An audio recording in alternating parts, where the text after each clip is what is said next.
Tous ceux qui se sont intéressés de près ou de loin à la vie de la reine Elisabeth II savent qu'elle avait une grande passion, les chevaux. Quand elle n'était pas terrée à Buckingham Palace en train de régler des affaires royales.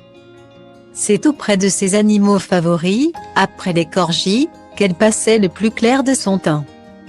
Au total, elle possédait plus d'une trentaine de chevaux de course. Une passion qu'elle s'était découverte dès l'âge de 4 ans. Lorsqu'elle avait reçu en cadeau de son père, le roi George V, son premier poney baptisé Peggy.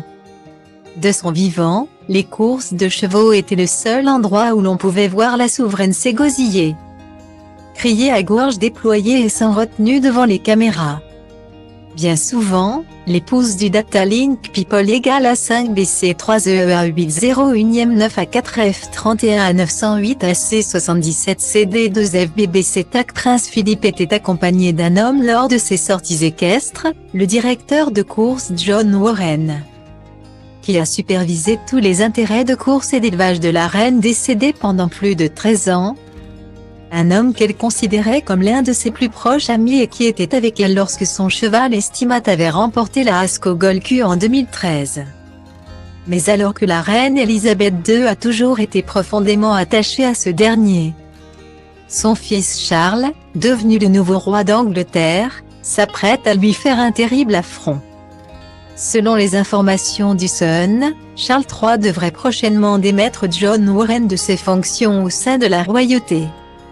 À ce jour, ce dernier est toujours en charge des chevaux qui courent sous les couleurs royales. Mais cela ne devrait plus durer longtemps à en croire les confidences de plusieurs initiés au magazine britannique.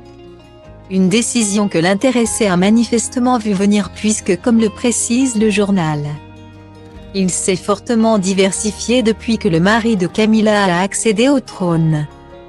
Il ne devrait donc pas se retrouver sans le sou du jour au lendemain mais savoir l'un de ses plus proches collaborateurs et amis évincé de la sorte aurait sûrement été un crève-cœur pour la défunte reine Elisabeth II.